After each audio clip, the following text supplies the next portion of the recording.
عورتیں اپنے زیور جو جلسے میں آتی تھیں مسلم یونیورسٹی کے متعلق جو زیور پہنے ہوتی تھیں وہ اتار کے یونیورسٹی کے چندے کے ڈبے میں ڈال دیتی تھیں.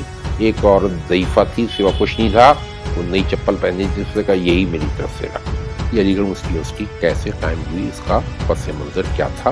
تفصیل کے پیش نظر یہ تھی کہ 1857 کے بعد مسلمان بالکل تباہ حال ہو چکے تھے، سیاسی طور پہ سلطنت ان کے ہاتھ سے نکل چکی تھی. 20 لاکھ روپیہ آپ نقد جمع کیجیے. وہ 20 لاکھ روپیہ 1905 کا 1910 کا آج اگر آپ اس کو ضرب کریں تو وہ اربوں میں جا کے رقم ہوتی ہے.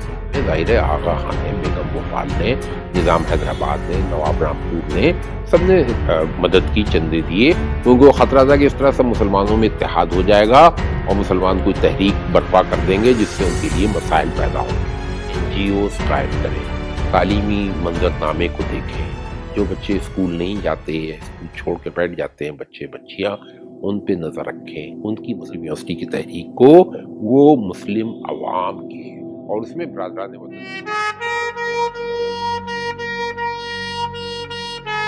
بسم اللہ الرحمن الرحیم.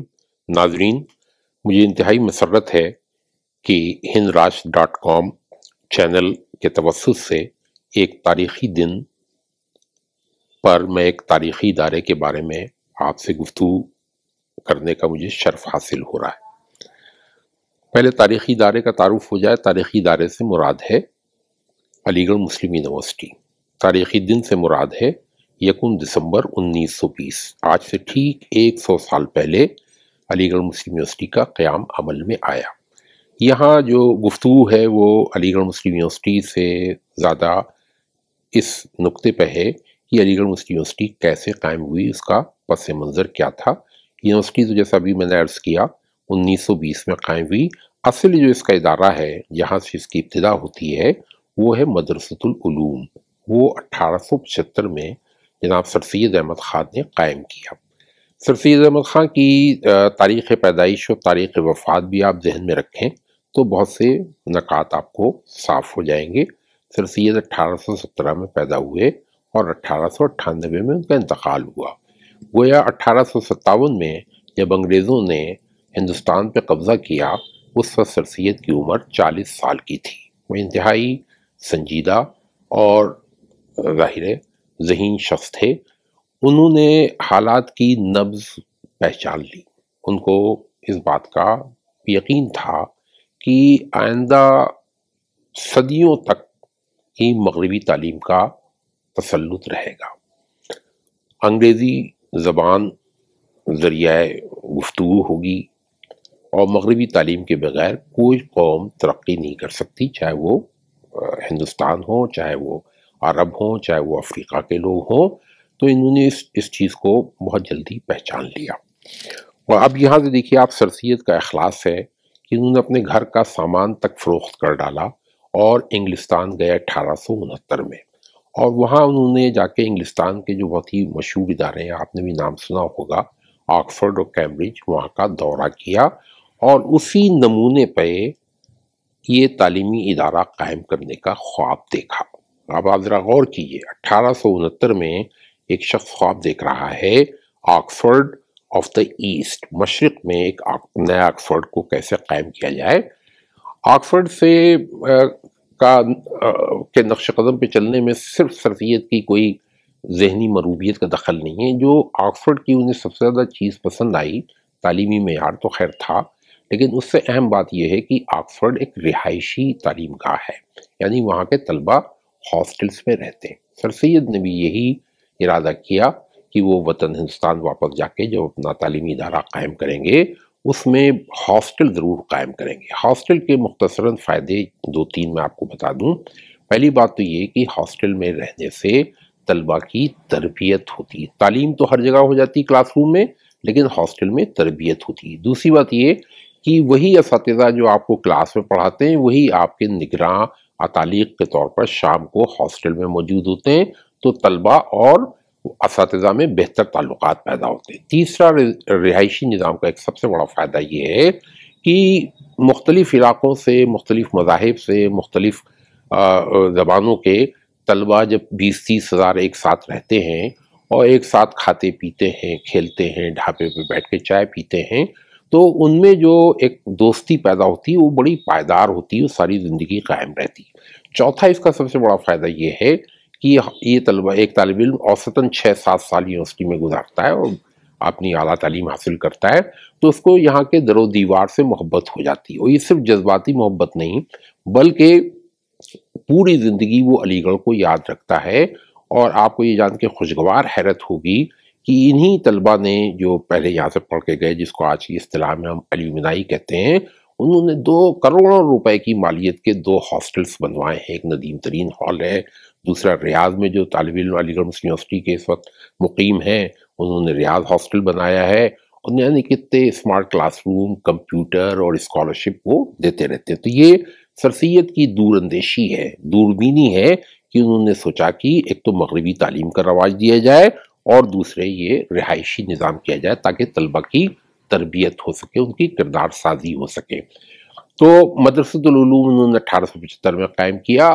مقصد ان کا یہ تھا کہ مسلمانوں کو مغربی تعلیم کی جانب راغب کیا جائے، ان کو اس کے قریب لایا جائے۔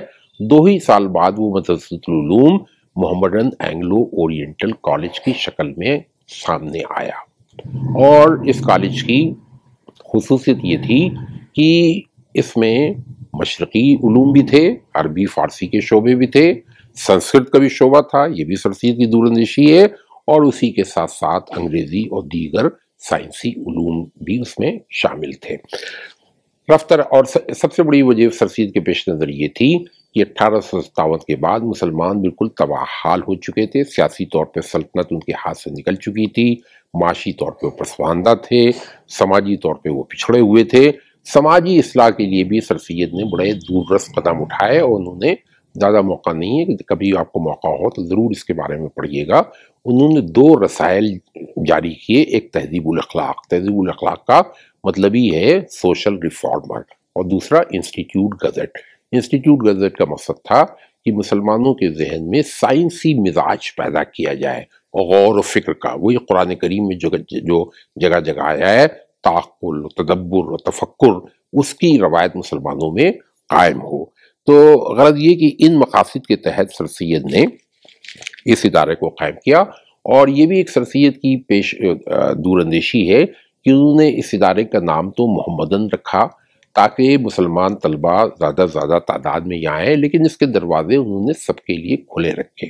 یہی وجہ ہے کہ ایم او کالج کے پہلے گریجویٹ کا نام بابو ایشوری پرساد ہے، اور اسٹاف میں انگریز بھی تھے، ہمارے برادران وطن ہندو بھی تھے، اور مسلمان بھی تھے۔ سر سید کی جو رواداری ہے مذہبی، جو ان کا جو تعلقات و یگانگت تھی، اس کی ایک مثال میں آپ کو دیتا ہوں۔ ان کے پوتے ہیں جن کو ہم سراس مسعود کے نام سے جانتے ہیں۔ جیسا کہ آپ واقف ہیں، جب مسلمان بچہ 4 سال کا بچہ یا بچی 4 سال کا ہوتا ہے، وہ اپنی پڑھائی شروع کرتا ہے، اس کو بسم اللہ کی رسم ہم کہتے ہیں۔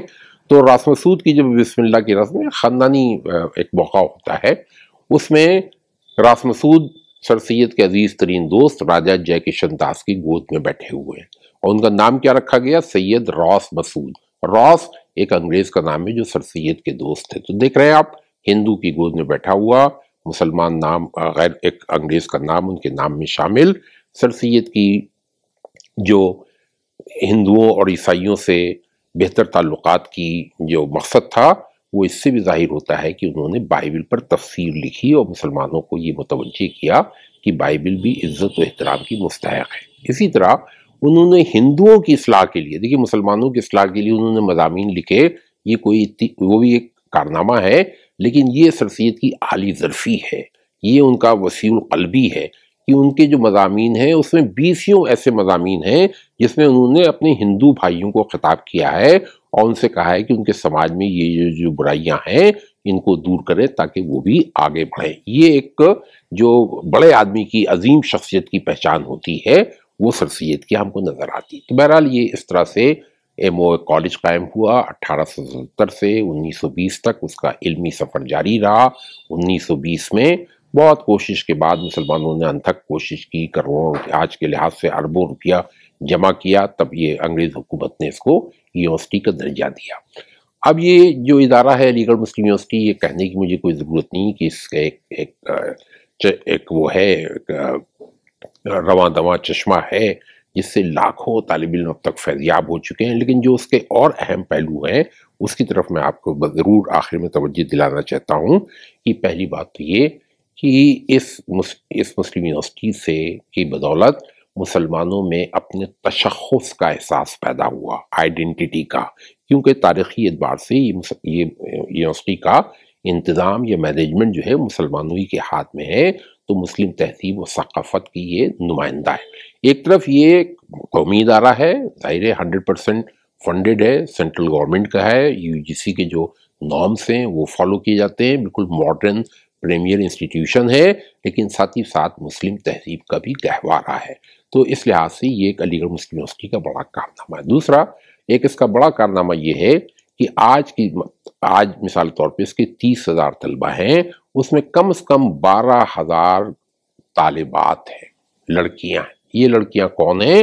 ان میں سے واضح اکثریت جو ہے 90% بالکل غریب طبقے کی، چار دیواری کے پیچھے رہنے والی مسلمان لڑکیاں ہیں۔ چونکہ یہ سینٹرل یونیورسٹی ہے، فیس برائے نام ہے، ثقافتی طور پہ وہ یہاں اپنے آپ کو محفوظ سمجھتی ہیں، وہی لڑکیاں یہ جو ایسے روایتی گھروں سے، خاندانوں سے آتی ہیں، وہ نینو ٹیکنالوجی پڑھ کر U S A post doctoral fellowship پہ جاتی ہیں، ایم ڈی کر کے ڈاکٹر بنتی ہیں، بی ٹیک کر کے، ایم ٹیک کر کے انجینئرنگ کے میدان میں کامیابی حاصل کرتی ہیں۔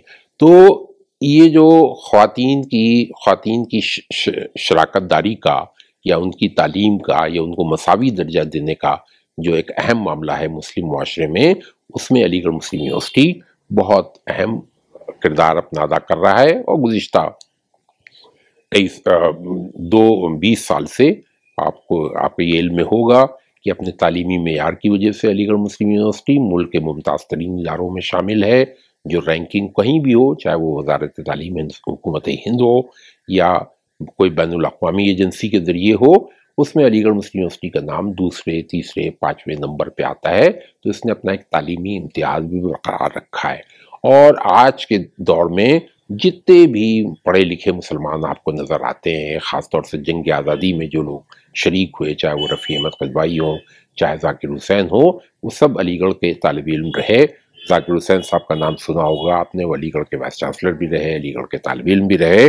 تو ہندوستان میں مسلمانوں کو باعزت مقام دینے میں علی گڑھ مسلم یونیورسٹی کا بہت بڑا ہاتھ ہے، اور اس کی خدمات سے انکار نہیں کیا جا سکتا۔ یہ بڑی خوشی کی بات ہے کہ فی الحال اس کے سربراہ شیخ الجامعہ پروفیسر طارق منصور صاحب ہیں، وہ یونیورسٹی کے ایک ممتاز پروفیسر رہے ہیں، یہیں کے طالب علم رہے ہیں، جین میڈیکل کالج کے پرنسپل رہے ہیں، مقامی آدمی ہیں، تو ان کو یہاں کے حالات کا، یہاں کی صورتحال کا بہت اچھا علم ہے۔ اسی وجہ سے یونیورسٹی کامیابی کی راہ پر گامزن ہے، اور انشاءاللہ آپ سب کی دعاؤں سے اور آپ سب کی نیک خواہشات کی بدولت یہ ادارہ اور امتیاز حاصل کرے گا، اور سر سید کا خواب پورا ہوگا۔ لیکن بحیثیت مجموعی اس ادارے نے جو سر سید نے جو خواب دیکھا تھا مسلمانوں میں تعلیمی بیداری کا، اپنے ملی تشخص کا، اور مسلمانوں میں ایک سائنسی فکر پیدا کرنے کا، اس کو حاصل کرنے میں یہ ادارہ بڑی حد تک کامیاب رہا ہے۔ اس کے لیے اللہ تبارک و تعالیٰ کا شکر ادا کرنا چاہیے۔ سینٹرل گورنمنٹ کا بھی اس میں بڑا کنٹریبیوشن ہے، کیونکہ 100% فنڈنگ ہم کو ملتی ہے، مالی مسائل نہیں ہیں، اور ظاہر گورنمنٹ کے جتنے ادارے ہیں اس کی طرف سے پروجیکٹس اور گرانٹ یہ سب چیزیں ملتی رہتی ہیں، اور اس میں کسی قسم کا امتیاز نہیں ہوتا۔ تو یہ سب بہت، اور ظاہر ملت اسلامیہ کی ہم کو 100% حمایت حاصل ہے، اسی باعث یہ ادارہ دن دونی رات چوگنی ترقی کر رہا ہے۔ آخری بات میں ضرور یہ آپ کی خدمت میں پیش کرنا چاہتا ہوں کہ کوئی بھی اس طرح کا جو تاریخی واقعہ ہوتا ہے تو اس میں کوئی سبق پوشیدہ ہوتا ہے۔ تو یہ علی گڑھ مسلم یونیورسٹی کا جو قیام ہے یہ ہم سب کے لیے ایک سبق ہے۔ سبق کس چیز کا ہے؟ قربانی دینے کا۔ سر سید کے انتقال کے فوراً بعد 1898 میں علی گڑھ کے جو بھی انتظامیہ کے افراد تھے انہوں نے طے کیا کہ اس کالج کو 20 سال ہو گئے اب یونیورسٹی بنایا جائے، لیکن ظاہر آپ کو اندازہ ہے انگریز ہندوستانیوں کے سلسلے میں ان کی کوئی اچھی رائے نہیں تھی، مسلمانوں سے خاص طور سے ان کو بغض و عناد تھا، تو وہ کوشش 1898 میں شروع ہوئی، پھر محسن الملک کوشش کرتے رہے، پھر صاحبزادہ آفتاب احمد خان نے بہت کوشش کی، آخر کار سر آغا خان، ان کی بڑی اہمیت تھی، انگریزوں میں بھی بڑی ان کی توقیر تھی، انہوں نے اس مورچے کو سنبھالا، اور مولانا محمد علی، مولانا شوکت علی، جتنے بھی مسلمان اس زمانے کے سرکردہ رہنما تھے، اور مسلمانوں کی یہ خواہش تھی کہ ایسی مسلم یونیورسٹی بنے جو پورے ہندوستان کے مسلمان اداروں سے اس کا الحاق ہو۔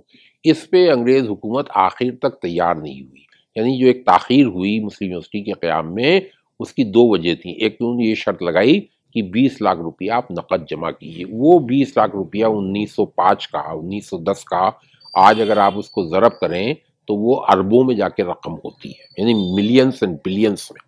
اور دوسرے، وہ کسی قیمت پہ اس پہ تیار نہیں ہوئے کہ مسلم یونیورسٹی کے ایفیلیٹنگ کالجز ہوں، کیونکہ وہ خطرہ تھا کہ اس طرح سے مسلمانوں میں اتحاد ہو جائے گا اور مسلمان کوئی تحریک برپا کر دیں گے جس سے ان کے لیے مسائل پیدا ہوں گے۔ خیر، مجبوری تھی تو مسلمانوں کو وہ چیز برداشت کرنا پڑی۔ سب سے زیادہ کام کی بات یہ ہے کہ یہ 20 لاکھ جمع کرنے میں ظاہر ہے آغا خان نے، بیگم بھوپال نے، نظام حیدرآباد نے، نواب رامپور نے، سب نے مدد کی، چندے دیے، لیکن اصل جو قوت حاصل ہوئی مسلم یونیورسٹی کی تحریک کو، وہ مسلم عوام کے، اور اس میں برادران وطن بھی شامل تھے، انہوں نے بھی مالی مدد کی۔ اور یہ حال تھا کہ عورتیں اپنے زیور جو جلسے میں آتی تھیں مسلم یونیورسٹی کے متعلق، جو زیور پہنے ہوتی تھیں وہ اتار کے یونیورسٹی کے چندے کے ڈبے میں ڈال دیتی تھیں۔ ایک عورت ضعیفہ تھی، سوا کچھ نہیں تھا، وہ نئی چپل پہنی تھی، اس نے کہا یہی میری طرف سے رکھ لو، تو اللہ نے اس اخلاص میں ایسی برکت رکھی کہ وہ یونیورسٹی ماشاءاللہ قائم ہوئی، اور آج اس کا شمار شعراء آفاق تعلیمی اداروں میں ہوتا ہے۔ جو بھی حضرات اس سے وابستہ ہیں اس پہ فخر محسوس کرتے ہیں، اور ابھی جیسے میں بتایا کہ صرف یہ جذباتی بات نہیں، چونکہ مسلم یونیورسٹی ہے لہٰذا ہم اس کی حمایت کرتے ہیں، یہ رینکنگ کی جو بات میں نے کہی، اکیڈمک کوالٹی کے اعتبار سے انڈیپینڈنٹ اداروں نے علی گڑھ مسلم یونیورسٹی کو بہترین اداروں میں شامل کیا ہے، یہ ہم سب کے لیے بہت خوشی کی بات ہے۔ تو یہ جو قربانی کا جو جذبہ تھا، ایثار کا، اور اپنے تعلیمی ادارے قائم کرنے کا جو ایک انتہائی قابل رشک جذبہ تھا، اس کو آج بھی ضرورت ہے، آج بھی ہم اسے اختیار کریں اپنے اپنے علاقوں میں۔ میری آخری آپ سے درخواست یہ ہے، NGOs قائم کریں، تعلیمی منظرنامے کو دیکھیں، جو بچے اسکول نہیں جاتے یا اسکول چھوڑ کے بیٹھ جاتے ہیں بچے بچیاں، ان پہ نظر رکھیں، ان کی مدد کریں، اور بالکل چھوٹے چھوٹے پیمانے پہ اپنے اپنے طور پہ آپ شروع کریں، رفتہ رفتہ پوری ملت کی حالت بہتر ہو جائے گی، اس کی تعلیمی حالت سدھر جائے گی۔ خدا کرے اللہ ہمیں آپ کو اس کی توفیق دے۔ شکریہ بہت۔